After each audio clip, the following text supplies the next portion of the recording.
Très heureux de vous retrouver, chers amis, pour ce nouveau numéro de l'autre journal. Le sujet est dans la discussion sur les réseaux sociaux depuis hier. Il s'agit de la présidentielle de 2020. Un an après, quelles leçons peut-on retenir de cette élection qui continue de faire des débats? Nous allons en parler ici avec nos invités. À ma gauche, Ferdinand Haïté, il est le directeur de publication du journal L'Alternative. Ferdinand, bonjour. Bonjour, Président, bonjour à tous, monsieur, bonjour aux amis. Et Joël Ega, il est le directeur de publication du journal Fraternité. Joël, bonjour. Bonjour mon frère, bonjour aux fidèles de ce rendez-vous. Bonjour Ferdinand, bonjour l'équipe qui est derrière la caméra. Nous allons commencer cette émission avec une tribune que vous avez signée ce matin même, et la tribune intitulée de la nécessité pour les auditions, pour que les auditions soient publiques à la HAC. Joël, qu'est-ce qui vous a amené à écrire cette tribune? Oui, la tribune, nous estimons que le débat s'impose aujourd'hui. Le débat est plus que légitime aujourd'hui. Raison pour laquelle nous ne sommes pas contentés d'une lettre envoyée à la HAC, mais nous avons plutôt choisi le canal, l'outil de tribune, et pour poser publiquement le débat. Parce que quand nous reprenons juste les deux documents majeurs que deux acteurs de notre secteur, notamment le confrère Ferdinand et le membre de la HAC, Zeus Aziarouvo, ont rendu public au lendemain du scénario du 5 février dans les locaux de la HAC. Nous avons tiré de ces documents deux argumentaires, d'abord concernant le document de Ferdinand et deux argumentaires concernant du moins deux faits majeurs concernant le document également de Zeus Aziarouvo, où en ce qui concerne le cas de Ferdinand, là, il ressort du document du confrère Ferdinand que la HAC même a reconnu que la confrontation et la certification de l'authenticité des preuves n'est pas de son ressort. C'est-à-dire ce que le confrère a publié en appui de son article, en fait, pour étayer les preuves qu'elle a apportées, la HAC a reconnu que cela ne relève pas de sa compétence. Et la HAC a également reconnu qu'il n'est nulle part prescrit, ni dans le code de la presse, ni dans la loi, ni dans les textes fondant le fonctionnement de la HAC, il n'est nulle part prescrit que un citoyen saisisse la HAC en amont même de la publication d'un article. La HAC même l'a reconnu clairement. Ça fait deux éléments majeurs. Les deux autres éléments que le confrère et membre de la HAC, Zeus Aziarouvo, a mis sur la table, c'est l'infidélité du compte rendu de la HAC par rapport aux travaux au rapport qu'a pondu la commission de monitoring de cette même HAC. C'est-à-dire, voilà un membre qui a assisté à l'outil, qui a assisté à l'audition et qui dit non, il y a malhonnêteté dans ce que vous avez rendu public, et même dans la décision même viole le respect au travers de journalistes. Donc, avec ces deux éléments, je me demande, il faut un arbitre. Ce troisième arbitre, c'est le public qui, comme ça se fait au Bénin, est souvent invité. Les auditions de l'action publique, soit c'est retransmis ou c'est en plénière, c'est-à-dire ouvert à tout le monde, où le public qui veut croire en cette institution-là. La HAC, c'est l'une des institutions majeures dans la régulation de la démocratie. Parce qu'une démocratie sans presse, on se demande de quelle démocratie il s'agit. Et donc, il faut que la HAC bondisse, qu'on donne la chance à la HAC de bondir, parce que les 9 messieurs qui sont là, c'est pas eux qui ont fait le texte qui régit la HAC. Donc, il faut que le législateur aïe, aujourd'hui que nous sommes à 4 mois de la fin du mandat de ceux qui sont là actuellement, il faut que le législateur retouche le texte, la loi organique de la HAC, pour y mettre, pour les autoriser, même le code de la presse, pour rendre aujourd'hui les auditions publiques. Parce que même le 30 mars 2020, il y a de cela un an, quand on a fait cette suspension en série, et pour notre trio Liberté, Alternative et Fraternité, quand moi j'étais devant la HAC, je leur ai bien soulevé que, mais la reproche que vous faites, c'est que vous appliquez mal le texte qui régit vous-même votre fonctionnement, parce que l'ambassadeur ne vous a pas demandé de suspendre ces journaux, même si l'ambassadeur le demande. Mais vous revenez, vous lisez vos textes pour voir, mais attends, Alternative, par exemple, c'est la première fois qu'ils sont convoqués pour de telles choses, on ne peut pas directement les suspendre. L'article 58 les fonde à mettre en demeure, à mettre en garde le journaliste en cas de récidive. Ce n'est qu'en cas de récidive que vous suspendez. Nous, par exemple, on nous a jamais, c'est rare qu'on aille même devant la HAC pour un délit de presse, mais directement vous décidez de nous suspendre pour 2 mois. Cette façon de le faire met sérieusement en crise la confiance que nous devons avoir en cette institution. Et au-delà de ma personne, c'est les citoyens qui veulent croire en la HAC. C'est-à-dire que le citoyen, quand aujourd'hui un journaliste l'attaque, écrit n'importe quoi sur lui, il sait que bon, quand il va saisir la HAC, il aura gain de cause et dans la vérité. Il ne faut pas que les citoyens se demandent, ok d'accord, mais même si je vais devant cette HAC-là, puisque le journaliste en question, il est étiqueté comme proche de celui-ci, proche de celui-là, la HAC ne pourra pas me donner justice. Non, il faut que la HAC soit vraiment transversale. Et c'est en cela que nous disons que ce que nous réclamons, la tribune que nous avons publiée, qui demande à ce que les auditions soient publiques, elle a une utilité triplement transversale. D'abord pour l'intérêt du citoyen, qui doit savoir qu'aujourd'hui, les choses sont claires, les débats sont publics, les citoyens même apprendront même à connaître même les règles qui régissent notre corporation. Et le journaliste également, le journaliste le sachant, ça l'appelle à une autocensure dans la production de ses écrits. Et ensuite, la troisième utilité, c'est que la HAC verra son image restaurée, le capital confiance sera relooké, et puis bon, je crois que ça participera vraiment à un meilleur débat démocratique et plus sincère et à plus de professionnalisme dans notre corporation. Merci beaucoup, Joël. Effectivement, vous êtes d'accord avec Joël? Oui, je souscris à ce que Joël a écrit. Je ne l'ai pas encore lu, mais il vient de décliner les grandes lignes de cette tribune-là. Je pense que dans notre lettre au président de la HAC et aux membres de la HAC au lendemain de notre suspension, nous nous sommes insurgés contre le fait que la décision portant suspension de l'alternative était totalement infidèle à l'audition qu'on a eue. Et donc, nous avons écrit dans cette lettre qu'il est important que les années à venir ou les mois à venir, la HAC se fasse assister d'un huissier d'audience qui consigne dans les PV les déclarations des uns et des autres, afin que 2 personnes ou 3 personnes ne s'enferment dans un bureau pour travestir l'esprit de toute une réunion. C'est comme une habitude connue dans ce pays.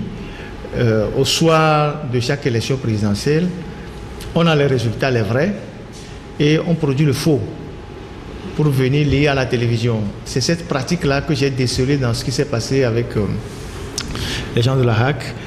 Et donc, je souscris entièrement à ce que Joël a dit. Et il faut soit faire assister la HAC d'un huissier d'audience, et d'ailleurs, ce n'est pas normal qu'une institution de cette taille-là n'ait pas d'huissier qui assiste à ces audiences, soit permettre à ce que les représentants des organisations, lorsqu'il y a audition, viennent assister comme témoins, et donc on enregistre, on garde l'enregistrement pour une trentaine de jours, au cas où quelqu'un conteste les termes de l'enregistrement, ou carrément, comme Joël le dit, faire une audience publique.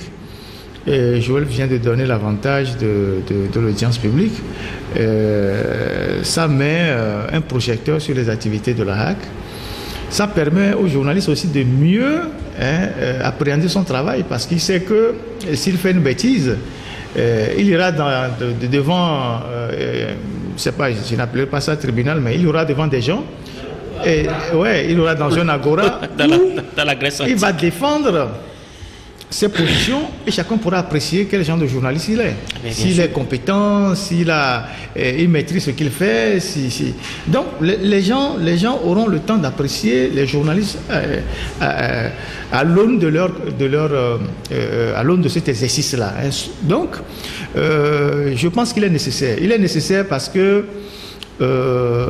cette façon de s'enfermer dans une salle, de rédiger des décisions pour plaire à X ou à Y et de jeter les journalistes en pâture en faisant croire que bon, le journaliste est venu, on l'a interrogé, il n'a pas dit ci, il n'a pas dit ça, nous on a décidé à sa part. Je pense que pour une institution comme la HAC, ce n'est pas tolérable. Ce n'est pas tolérable d'autant plus que nous sommes des journalistes, nous faisons un travail d'utilité publique, nous en appelons régulièrement à la transparence dans la gestion des affaires publiques, nous en appelons à la responsabilité au sommet de l'État. Il est inadmissible que des gens qui ont la responsabilité de gérer un secteur comme celui de la presse, et un secteur assez important dans le maillon démocratique, puissent se permettre de faire certaines choses au nom de la presse et que les journalistes se taisent. Donc je souscris entièrement à cette tribune de Joël. Et comme d'ici quelques mois, il sera appelé à pourvoir aux membres de cette HAC-là, parce que ceux qui sont là actuellement seront en fin de mandat, s'il est possible de revoir les tests de manière à ce qu'on puisse insérer, soit dans le règlement intérieur, ou soit dans la loi même, ces nouvelles dispositions pour que, chacun soit vraiment quitte dans la corporation. Sinon, c'est trop facile que des gens inventent des histoires qui mettent dans des décisions pour jeter les journalistes en pâture. Merci. Je rappelle que ce se retrouvera dans le journal Fraternité qui va paraître mercredi prochain, c'est ça, non? Et largement diffusé sur les réseaux sociaux. Sur les réseaux sociaux également. Parce que il y a cette vilaine culture où c'est bizarre au Togo, ce qui va dans l'intérêt de tout le monde, ça dérange beaucoup de personnes. C'est-à-dire ce qui va dans l'intérêt de tout le monde. Et je profite même pour dire là que sur la proposition dans le communiqué d'alternative que Ferdinand vient de relever tout à l'heure, même le choix même d'un huissier prête à polémique, parce que quel huissier on va choisir, c'est ça aussi. Oui, parce que les valeurs ont tellement périclité dans ce pays que même celui-là à qui tu dois te servir de refuge, ce professionnel refuge, quand tu vas même vers lui, des fois, tu es plus déçu que quand tu t'as te confié à un citoyen lambda, quoi. C'est-à-dire les gens... donc, tout ça, ça dit que ça prête à polémique. Et nous estimons que, c'est maintenant on vient de poser le débat. Et il faut parce que depuis même les états généraux à Palimé 2014, moi j'étais porteur de cette proposition, mais comme ça n'arrangeait pas les gens, on l'a mis de côté. Dans les conclusions, on n'a pas vu cela ressortir. Or, ces états généraux là ont été instillés par, la nécessité de ces états généraux ont été instillés par la part des 300 milliards, 400 milliards du MCC.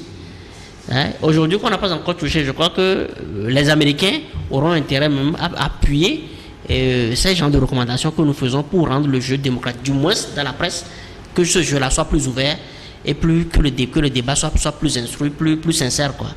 Parce que nous sommes des éducateurs, nous sommes des bâtisseurs de la démocratie, et il faut qu'on nous amène à mieux aiguiser nos argumentaires, nos plumes, nos raisonnements, etc. en production, et cela ne peut se faire que si la HAC ouvre vraiment le débat. Oui, merci beaucoup. Monsieur, nous allons quitter la presse togolaise, la HAC, pour nous rendre au Bénin, où se prépare actuellement l'élection présidentielle du 11 avril prochain, et les candidatures ont été annoncées. La Cour constitutionnelle a rendu public les candidats retenus la semaine dernière. Et Ferdinand, aujourd'hui, vous avez aussi l'impression que Patrice Talon est un dictateur au Bénin? Parce que c'est ce qu'ils disent les gens. Bon, il est quand même de notoriété publique que pendant son premier mandat, le mandat qui est en train de finir, et il a réussi par la ruse à fermer l'espace public, à réduire aussi les libertés. Ce sont des faits incontestables. C'est la première fois qu'il y a un président au Bénin et plusieurs personnes se retrouvent à l'étranger comme des opposants qui sont traqués à Javon, Soglo. Il y a d'autres qui sont à l'extérieur aujourd'hui, qui essaient de se cacher. Et donc, sur le plan des libertés, il y a généralement des manifestations qui sont interdites. Sur le plan de la gestion, beaucoup disent qu'il fait, il fait beaucoup de choses. Les gens disent qu'il fait beaucoup de choses, mais on sait par exemple que le président de la Cour constitutionnelle, c'était son avocat, c'était son avocat dans le privé. Et après, il a fait de lui ministre de la Justice et il est devenu président de la Cour constitutionnelle. Son ministre des Finances, il semble que c'était son son meilleur ami aussi dans le privé. Donc, il a essayé de patrimonialiser un peu le pouvoir et réduire tant soit peu toutes les voix discordantes. Voilà quelqu'un qui est parti de la profession de foi selon laquelle moi je viens que pour faire un mandat. Tout le monde savait que bon, les promesses n'engagent que ceux qui les écoutent. Pour à la fin dire, j'ai voulu modifier la constitution, on ne m'a pas permis de la modifier, donc le deuxième mandat est possible pour moi. Bon, entre-temps, il a fait les élections législatives à la sauce togolaise, où la plupart des députés ont été aussi nommés avec une assemblée totalement monocolore. Donc, c'est une réalité qu'il y a un recul démocratique au Bénin. Ne pas le reconnaître, c'est faire preuve fondamentalement de mauvaise foi. Maintenant, moi, ce qui me fait rire dans tout ça, en fait, ce qui me fait rire dans tout ça, vous savez, nous qui avons connu le Bénin, soit pour avoir fait l'exil, ou soit pour avoir été fait des activités, les Béninois avaient l'habitude de se moquer de nous en disant « Oui, vous les Togolais, vous êtes dirigés par une seule famille pendant 50 ans, vous êtes des incapables, vous n'avez pas les couilles, vous êtes ci, vous êtes ça. » Et j'ai dit à certains un jour que le système que la France-Afrique a installé au Togo depuis les années 63 jusqu'à ce jour, si le même système avait été établi au Bénin, vous ne ferez absolument rien. Et en Afrique de l'Ouest, les Togolais sont ceux qui sont connus pour avoir défié des militaires, des gens sur qui ont tiré à balles réelles. Vous n'avez pas fait ça au Bénin. Vous n'avez jamais connu la cruauté, vous n'avez jamais connu la répression cruelle. De la baïonnette. Oui, vous n'avez jamais connu les effets de la baïonnette. Donc vous êtes en train de faire la bouche. Et donc, il a fallu un simple civil, comme Talon, en 2 ans ou 3 ans, pour les maîtriser. Je ne sais pas si vous voyez. Tout ce qui se passe aujourd'hui, c'est sur les réseaux sociaux que ça crie. Dès que quelqu'un veut faire du bruit, Talon sort 2 chars et les gens rentrent dans le trou. Alors qu'au Togo, on a appris depuis des années à affronter les chars. Il y a des quartiers dans ce pays où les militaires ne sont jamais rentrés pendant des jours, parce que les jeunes ont fait des barricades, ont créé un siège. Et donc, les Togolais se sont énormément battus.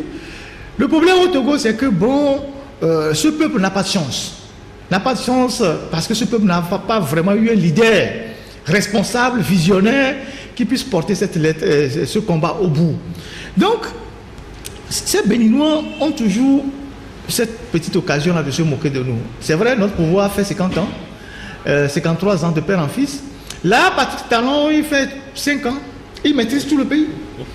Donc, s'il avait fait 20 ans, on peut imaginer ce que le Bénin serait aujourd'hui. Et donc, ça c'est juste une parenthèse.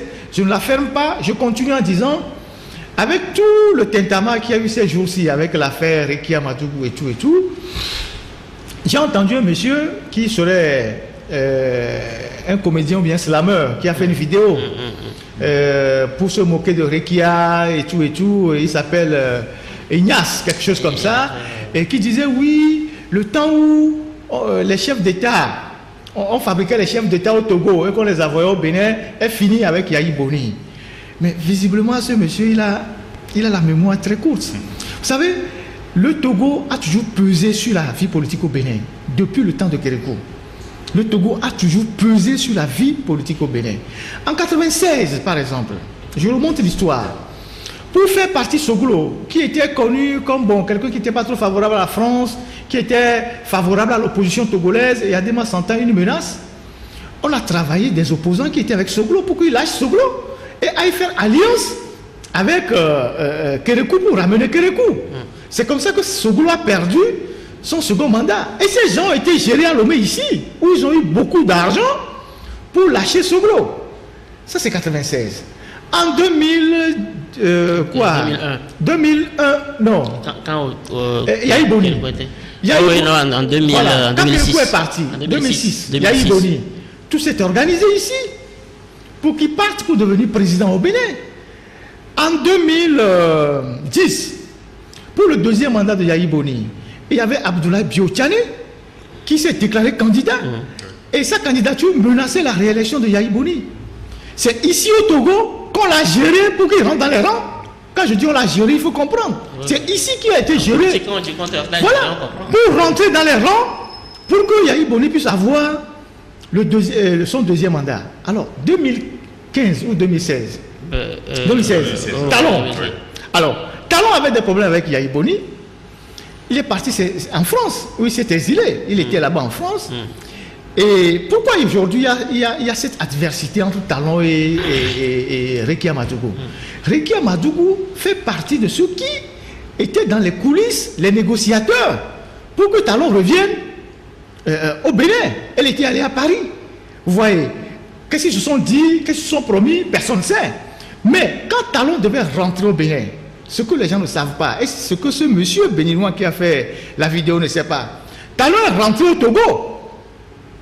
D'abord, il n'est pas rentré directement au Bénin. Il est rentré au Togo, il est atterri à Niamtougou. Et c'est de Niamtougou qu'on a organisé son ralliement sur Cotonou, c'est-à-dire sa descente sur Cotonou. Donc, celui qui fait la vidéo qui dit au temps où on fabriquait les présidents au Togo, on les envoyait au Bénin, est fini, il ne connaît pas la réalité. Le Togo a toujours pesé sur la situation politique au Bénin pour plusieurs raisons. Première raison, pour des raisons de sécurité du régime même au Togo. Comme le Togo pèse toujours sur la vie politique au Ghana, quand il y a élection, le Togo finance toujours un candidat au Ghana là-bas pour s'assurer que après, le Ghana ne va pas être un territoire de base arrière. Voilà, une base arrière. Donc, ils le font aussi au Bénin. Donc, incontestablement, que les Béninois ne le veuillent pas, le Togo a toujours un œil sur la politique intérieure au Bénin. Maintenant, si les 5 dernières années, les relations entre Talon et Fogna Singbe n'étaient pas les meilleures, ils n'étaient pas vraiment des copains comme cochons, comme on le dit, cette expression-là, et que, bon, le fait qu'il y ait une dame qui vit entre les deux pays ait aussi contribué à envenimer ces relations-là, ça c'est tout un autre débat. Maintenant, dans la vie, il faut avoir des principes.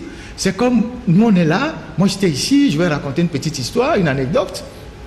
Il y a un confrère journaliste qui m'a abordé, qui dit, il y a quelques années, il dit, mais Ferdinand, avec toute ton intelligence, ta plume là, on peut gagner de l'argent. Il faut que, bon, on fasse la communication d'un chef d'État. Et ce chef d'État n'est pas dans notre zone, il est dans la zone Afrique centrale, pour qu'on puisse gagner de l'argent. Je lui dis, mais moi, je ne peux pas dénoncer ce qui se passe au Togo ici, et aller supporter la même chose dans un autre pays parce qu'il y a de l'argent à gagner.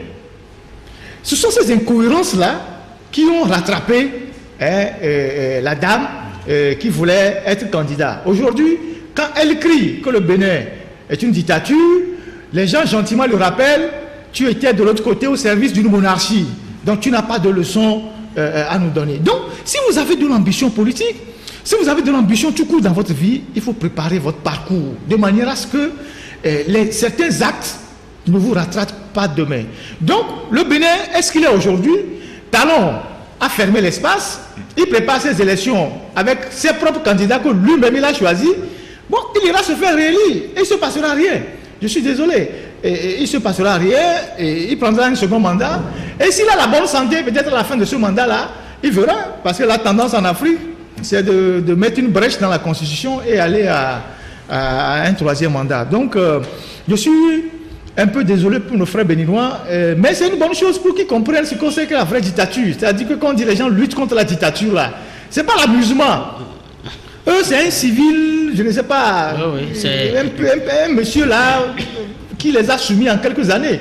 Mais nous, ici, là, c'est la méthode militaire depuis 50 ans. Et les gens meurent pour ça. On tue les gens pour ça. Les gens résistent. Malgré tout, les gens résistent. Eux, ils ne sont pas capables aujourd'hui d'aller dans la rue pour revendiquer leurs droits. Dès qu'on met 2 chars à Cotonou, on tire des gaz lacrymogènes, tout le monde rentre dans son trou. Cette bravoure-là, nous l'avons au moins au Togo, même si notre combat n'a pas encore abouti. Voilà. Merci beaucoup, Ferdinand. Et finalement, Patrice Talon est en train de passer comme une lettre à la poste au Bénin. Oui, parce qu'il a préparé. Parce que Patrice Talon a... comme lui-même il a dit dans une vidéo qui fait le tour, qui a fait le tour des réseaux sociaux, oui, comment se faire réélire facilement. Je crois que Talon, les Béninois, c'est vrai, ils aiment trop le sensationnel. Le Béninois aime trop faire comme les Ivoiriens le disent, les oba-oba. Non, les Ivoiriens ont trop fait le oba-oba. Nous, on a affronté, comme Frère Ferdinand l'a dit, on a affronté les mains nues avec des cailloux, un régime militaire. Nous, on a affaire à une dictature militaire. Eux, ils sont en train d'expérimenter une petite dictature civile. Et à la douce. Parce que, à la différence du Togo, Talon, à côté de la vitalité quand même, il fait développer le pays. Il fait développer le pays, c'est-à-dire pour enlever, pour ne pas donner du grain à moudre à ces détraqueurs, il prend soin de mettre les opposants hors territoire parce que il sait que c'est le pays de Oba et puis du CFA. Quand tu fais c'est que le CFA, on va le tenir tête. Donc il les a mis hors. Il a un parlement à sa merci. C'est là qu'on a compris pourquoi. C'est quand il a sorti l'affaire de parrainage qu'on a compris pourquoi il tenait à ce que le Parlement soit sous contrôle. Le Parlement et même les maires soient sous contrôle. Et moi, je crains que cette histoire de parrainage arrive au Togo. Parce que si la Côte d'Ivoire l'a fait, au Sénégal, on l'a fait, ils se copient. C'est-à-dire que le nouveau syndicat de chefs d'État, à mandat illimité, ils se copient. Je crains que cela n'arrive au Togo. Parce que déjà, il faut que les opposants travaillent à cela. Il faut que l'opposition travaille, il faut les voir de loin. Et quand je dis voir de loin, mais prenons le cas de Rekia, comme Ferdinand l'a si bien dit, je me dis quelque part, mais Rekia est en train de jouer un jeu que personne ne déniche pas pour le moment, mais on va essayer de le dénicher un peu. Mais j'ai l'impression que Rekia se positionne plutôt pour l'après-talon. Rekia se positionne plutôt pour l'après-talon, sachant très bien que c'est au Togo qu'on fabrique souvent. C'est-à-dire qu'il n'y a pas, tu n'accèdes pas au fauteuil sans passer par l'antichambre Lomé. Rekia sait très bien que Talon, si d'aventure il modifie la condition pour s'accorder un troisième mandat, là, ça remet en cause les jeux. Mais si la condition est telle, parce que la Constitution dit clairement, Talon même a mis en place une constitution qui dit aucun président qui a fait déjà 2 mandats ne peut postuler, ne peut encore envisager postuler à la présidence. Ça veut dire que à partir de 2026, c'est ça? En 2026, la roue est libre. Et Rekia aujourd'hui s'est posée en victime. Elle se victimise parce qu'elle était consciente qu'elle n'aura pas les parrainages. Ça, c'est clair. Elle sait très bien qu'elle n'aura pas les parrainages pour avoir fréquenté avec une dictature. Et de quelle manière les députés sont partis mettre tout sur la place publique. Mais elle sait très bien qu'elle n'aura pas les parrainages. Elle savait également que peut-être sa candidature dépendra de l'humeur de Talon. Mais Talon, sachant que Lomé est capable de tout, c'est-à-dire que même en acceptant qu'elle soit candidate, des choses peuvent lui échapper. Puisque lui-même, il a eu l'onction de Lomé, il est parti se faire bébé à Lomé avant d'aller.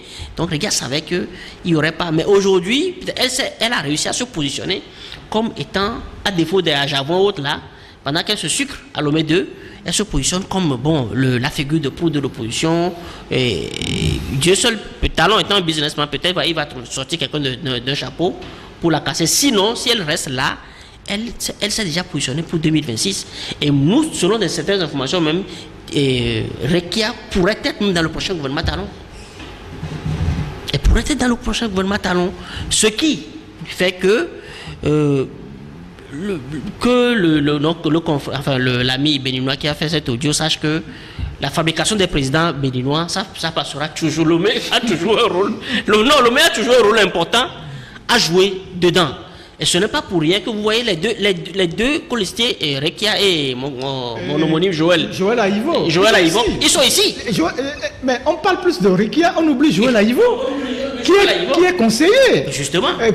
Juridique ici. Ça veut dire que le binôme travaille carrément actuellement dans le laboratoire Lomé. Ouais. Et donc, il y en a d'autres. Justement, il y en a d'autres. Il y en a plein ici. Parce que derrière, quand même, il faut quand même constituer une équipe. Et donc, il faut s'attendre à ce que Rekia pèse, à moins que Talon, étant toujours businessman, toujours une longueur d'avance, parce que vous avez vu que les législatives, les locales, il avait déjà ça, il avait déjà son calcul à tête. Et maintenant, pour revenir sur le cas même Talon, comme je le dis, les Béninois, en église, étaient en train de bavarder pendant que le monsieur dit toujours ce qu'il va faire. Même quand tu vois dans son programme qu'il a ce pourquoi les Béninois ont voté pour lui, pour les 21% là, et qui l'ont fait amener à la présidence, ça fait au premier tour, etc. Mais dans son programme de rupture, il a dit tout ce qu'il va faire là. Le monsieur l'avait dit. Mais bon, comme il y avait le CFA qui saoulait les gens, etc. Maintenant, le monsieur vient, il déballe sa méthode dure. Comme les millionnaires commencent pas à créer. Et donc, c'est en cela, ça veut dire que il faut que les Africains soient aujourd'hui conscients de ceux sur qui ils portent leur choix. Il faut qu'on soit conscient de ceux sur qui nous portons nos choix. C'est-à-dire, c'est pas les hurrahs, les vivats des foules. Il ne faut pas sur les hurrahs, les vivats des foules, mais il faut analyser le programme que le monsieur a proposé, son histoire, sa méthode. Le monsieur, par exemple, c'est un chef d'entreprise. Comment il gère ça? Comment Talon arrache les marchés? Comment Talon procède même dans sa vie privée? Mais il faut l'analyser de haut en bas. C'est un peu comme aujourd'hui, mais au début, en 2005, on disait non, ben, c'est un jeune, il est calme, il est sans problème. Après 2010, il va partir. C'est après 2010, à 2015 qu'il a montré même son vrai visage. Mais donc, quand tu prends un homme, comme Gbagbo le dit, il faut chercher, il faut chercher ces traces. Quand tu trouves les traces, tu le retrouves. Mais il faut étudier l'homme dans sa globalité. Et ce que nous vivons aujourd'hui, quand Ford remplit pour un 4e mandat, ils préparent déjà le 5e mandat. Mais au-delà, le 5e est déjà acquis. Justement. Donc, ça veut dire, quand vous voyez l'homme, depuis sa jeunesse, dans sa vie privée, vous allez voir que voici les méthodes et beaucoup d'éléments sont là pour nous éclairer. Merci beaucoup, Joël. D'une présidentielle à une autre, mais le temps qui nous est imparti pour cette première partie. Je vais ajouter un mot sur le cas Talon. À moins d'un cataclysme, Talon va obtenir son second mandat. Il y a des enjeux géopolitiques qui poussent les Occidentaux à privilégier la stabilité au détriment des valeurs démocratiques. On parle déjà de menaces terroristes sur le Bénin. La France ne va pas vouloir aujourd'hui faire bouger des lignes pour créer une situation ingérable. Vous savez, il y a eu de cela 5 ans un débat au Bénin sur Zinsou et Talon. Les gens ont dit Zinsou, voilà, c'est l'homme de la France, il est français, il est ci, il n'a vécu qu'en France, il ne parle aucune langue locale, et c'est l'incarnation de la France. Mais ils ont oublié que la France a toujours plusieurs fers au feu. Talon même est français. Ah oui, justement. Talon est descendant français. Oui, Talon est descendant français. Et ça, les Béninois l'ont vite oublié. Talon, il est fils de négrier. Ses parents sont venus, je crois, du sud de Marseille. Il s'est installé à Ouida. Il n'y a aucun... il n'y a pas dans le terroir béninois un nom qu'on appelle Talon. C'est un nom français. Donc, il est descendant de français. Donc, vous ne pouvez pas... Donc, ils ont fait le choix entre la peste et le choléra, en fait. Ouais. Et donc, avec l'aide des panafricanistes qui ont dit, ah oui, l'autre c'est ça, c'est ça. Aujourd'hui, Talon est là. Il est l'incarnation réelle de Machiavel. Vous l'avez vu, en 3 mois, il a liquidé Ajavon, qui lui a permis d'être président. Froidement, sans état d'âme, il a détruit toutes ses entreprises. Il a fait des redressements fiscaux, tout l'ancien mandat d'arrêt contre lui. Or, c'est ce monsieur qui l'a porté au pouvoir. Vous voyez.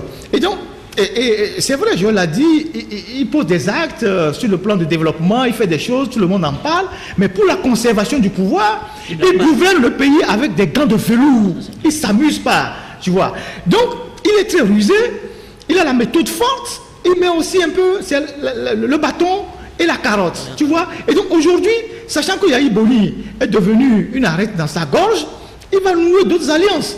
Il va vers Adrien Moubedi, qui est l'éternel parti charnière au Bénin depuis la nuit des temps. Surtout qu'il a la retraite. Depuis la nuit des temps, quelques millions de CFA peuvent contribuer à une bonne retraite, vous voyez. Il s'approche peut-être de d'autres partis politiques.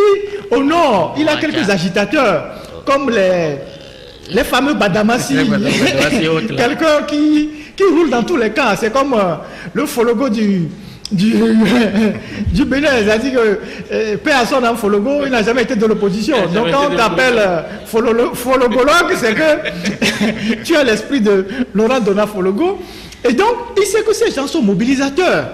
Et donc, en faisant peut-être... en ratissant au sud et en prenant quelques voix au nord, surtout que les opposants qui vont avec lui, ou les soi-disant opposants, c'est lui-même qui les a fabriqués, son second mandat est acquis. Maintenant, un homme d'affaires avisé, il ne laissera pas le pouvoir au bout de son mandat dans la main d'une autre personne. Il va préparer le terrain à quelqu'un qui pourra venir préserver, lui, ses intérêts. Parce que c'est des intérêts qui sont en jeu, énormes. C'est là où, peut-être, la vision ou les ambitions de la dame de Rekia peuvent être contrariées, avec le temps. Vous voyez. Et il y a un débat aussi qu'il ne faut pas perdre de vue, qui revient au centre du jeu.